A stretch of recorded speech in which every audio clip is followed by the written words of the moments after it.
Now today we are going to learn about the basic concept in chemistry. We all know that every object is made up of a substance. Now this substance is composed of extremely small particle. All these particles are made up of molecules, and these molecules are made up of atoms. So the basic unit of every substance is nothing but atoms. Some scientists proved that these atoms cannot be divided further, like Dalton, Maharishi Carnot and Democritus. These are the scientists who proved that these atoms cannot be divided further. It's a tiny and small particle, indivisible particle of a substance. But later on, Sir J.J. Thomson, Rutherford and Professor Chadwick have proved that atoms can be divided. Atoms has several subatomic particles.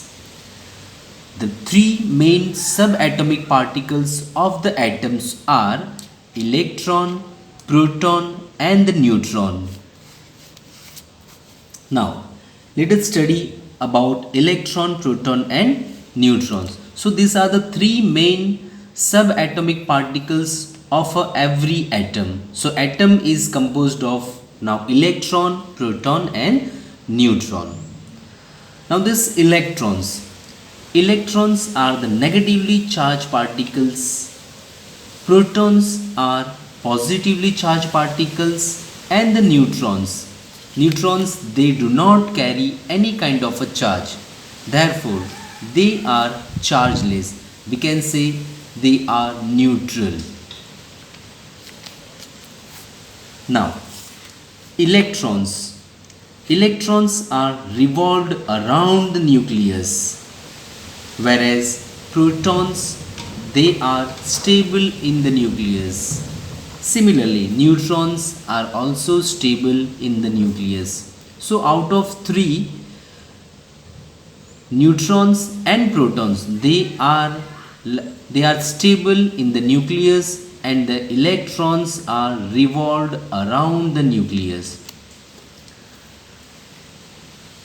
Electrons they can take part in the chemical reaction because they are revolved around the nucleus. They are exterior part of the nucleus, therefore they can take part in the chemical reaction. But proton and neutron they do not take part in a chemical reaction.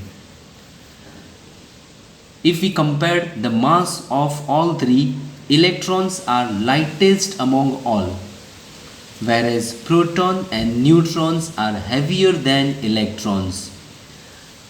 Mass of 1850 electrons is equal to the mass of 1 proton. That means electrons are lightest.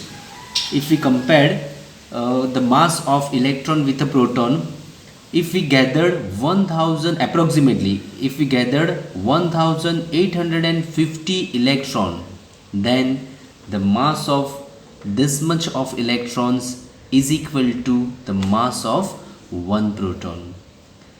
Similarly, mass of 1 proton and neutrons, the mass of proton and neutrons both are equal, approximately equal. Then the last point is, the last but not least, it's a very important point, number of electron and the number of proton in every atom is always equal. Number of proton and number of electrons are always equal in any atoms. But number of neutron may be or may not be equal to the number of electron and the number of proton.